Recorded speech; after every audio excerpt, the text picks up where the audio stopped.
बॉलीवुड में कहानियां सिर्फ फिल्मों में नहीं बनती, कुछ कहानियां असली होती हैं और वो इतनी खामोश होती हैं कि उनकी आवाज़ सालों तक सुनाई देती रहती है। विवेक ओबरॉय, एक नाम जो कभी बॉलीवुड का अगला सुपरस्टार माना जा रहा था। डायरेक्टर्स लाइन में, अवार्ड्स हाथ में, फैंस दीवाने, और फिर अचानक सन्नाटा, इतना गहरा सन्नाटा कि आज भी लोग पूछते हैं आखिर ऐसा क्या हुआ था। विवेक ने कई बार खुलकर कहा कि उनका करियर रोका गया, फिल्म मेकर्स को संकेत दिया गया कि उन्हें काम मत दो। आरोपों की दिशा बार बार एक ही नाम की तरफ घूमती रही, सलमान खान। लेकिन सलमान का जवाब हमेशा एक जैसा रहा, अगर मैं किसी का करियर खत्म कर सकता हूँ तो अपना कर सकता हूँ, किसी और का नहीं। सालों तक ये मामला सिर्फ अफवाह था, जब तक कि एक अंदरूनी गवाह सामने नहीं आया, प्रोड्यूसर शैलेंद्र सिंह। वो बताते हैं वो सलमान को उस दौर से जानते हैं जब स्टारडम दूर था, पुरानी दोस्ती, भरोसा, अंदर की बातें। उन्होंने खुलासा किया कि विवेक की प्रेस कॉन्फ्रेंस के बाद सलमान अंदर से ज्वालामुखी बन चुका था, गुस्सा साफ दिख रहा था। शैलेंद्र कहते हैं मैंने उसे समझाया, अभी कुछ मत कर, गुस्से में लिया फैसला गलत होता है, चुप रह, इंतजार कर। और उनके मुताबिक सलमान ने वही किया, कोई शोर नहीं, कोई सार्वजनिक लड़ाई नहीं, बस खामोशी। लेकिन उस खामोशी के बाद इंडस्ट्री में दरवाजे बंद होने लगे, फोन आना बंद, ऑफर गायब, और एक चमकता करियर धीरे धीरे अंधेरे में उतर गया। शैलेंद्र का दावा साफ है, ये इत्तेफाक नहीं था। और यहीं पर कहानी एक बड़े सवाल से टकराती है, क्या बॉलीवुड में ताकत और नेटवर्क और गुटबाजी सच में करियर तय करती है? ये वही सवाल है जो सालों बाद फिर उठा, जब सुशांत सिंह राजपूत की मौत के बाद पूरी इंडस्ट्री पर नेपोटिज्म, कैंप कल्चर और इनसाइडर पॉलिटिक्स को लेकर बहस छिड़ गई। लोगों ने पूछा, क्या टैलेंट काफी है या सिस्टम पहले से तय कर चुका होता है कि कौन ऊपर जाएगा और कौन गायब हो जाएगा? शैलेंद्र कहते हैं सलमान बुरा इंसान नहीं है। उनके शब्दों में, वो जंगल का शेर था, लेकिन आसपास के लोगों ने उसे पिंजरे का शेर बना दिया। ऐसे लोग जो सिर्फ वही सुनाते हैं जो वो सुनना चाहता है। सच कभी सीधे पहुंचता ही नहीं। एक स्टार, एक दोस्त की गवाही, और एक इंडस्ट्री जहां खामोशी भी फैसला लिख देती है। तो आज सवाल सिर्फ विवेक का नहीं है, सवाल पूरे सिस्टम का है। क्या बॉलीवुड में सच में ताकत और लॉबी किसी कलाकार की किस्मत लिख सकती है? हाँ या ना, कमेंट में अपनी बात जरूर रखें। और अगर आपको लगता है कि इस बहस को जिंदा रहना चाहिए तो इस वीडियो को लाइक और शेयर जरूर करें, क्योंकि सच दबाया जा सकता है, मिटाया नहीं जा सकता।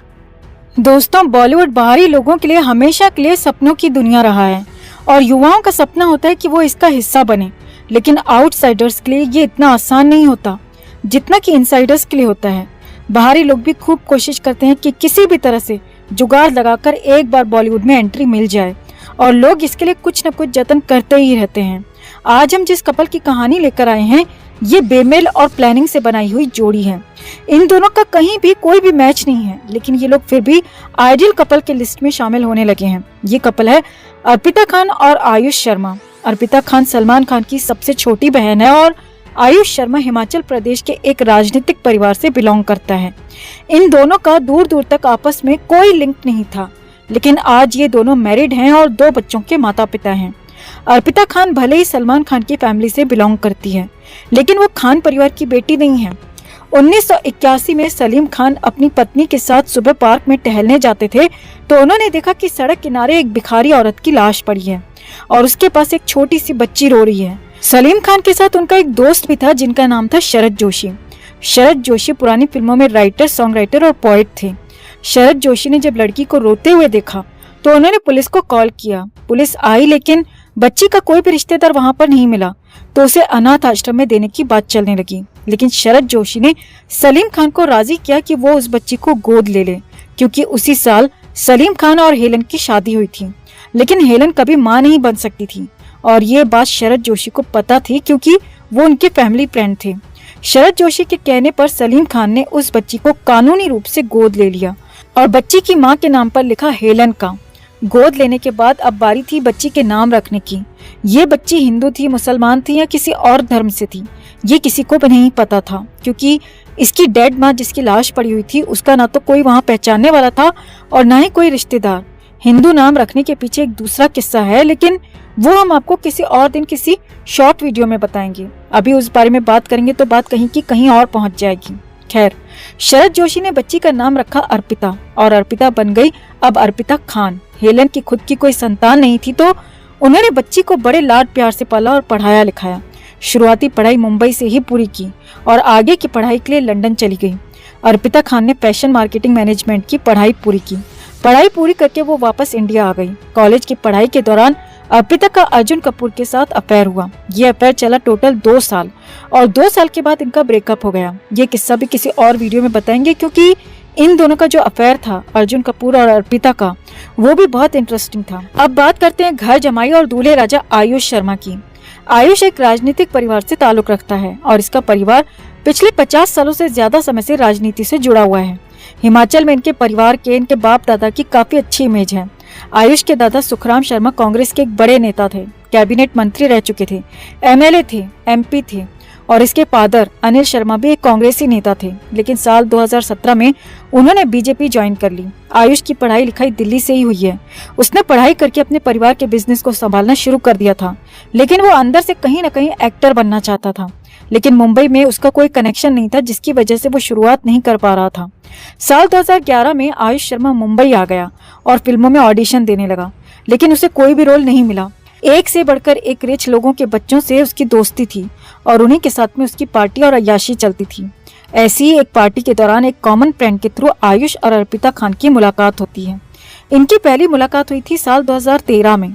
इसके बाद जब पता चला कि अर्पिता सलमान खान की बहन है तो इनकी दोस्ती बढ़ती चली गई। उस समय आयुष एक मॉडल को डेट कर रहा था जिसका नाम था आंचल कुमार, लेकिन आयुष को अर्पिता में अपना बॉलीवुड करियर दिखने लगा था, क्योंकि पिछले 2 साल में उसने बहुत कोशिशें की, बहुत स्ट्रगल किया, लेकिन उसे फिल्मों में ब्रेक नहीं मिल पाया।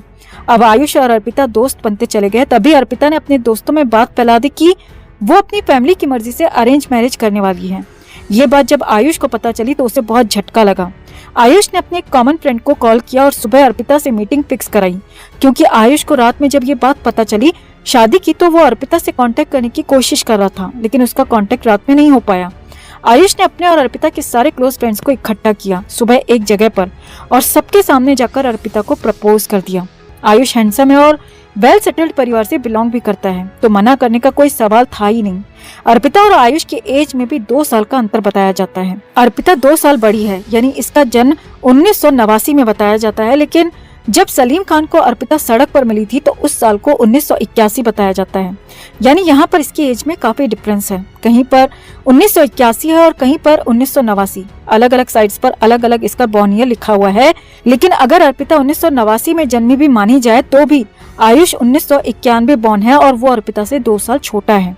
अर्पिता के हाँ बोलने के कई कारण थे। आयुष उससे ज्यादा गुड लुकिंग था, पैसे में भी उसके परिवार को टक्कर देता था और उम्र में भी उससे 2 साल छोटा था। लेकिन आयुष जो इतना बावला हुआ घूम रहा था अर्पिता के पीछे, उसका कोई ठोस रीजन नहीं था। रात में शादी की खबर सुनी और सुबह को दोस्तों के साथ में गेट टुगेदर करके उसको प्रपोज कर दिया। मतलब ऐसे थोड़ी था कि अर्पिता अगले ही दिन शादी करके हनीमून पर निकल जाती और फिर आयुष को मिलती ही नहीं। लेकिन आयुष ने बहुत चालाकी से, बहुत तरीके से फील्डिंग बिछाई और अर्पिता को ये यकीन दिलाया कि वो उससे सच्चा प्यार करता है।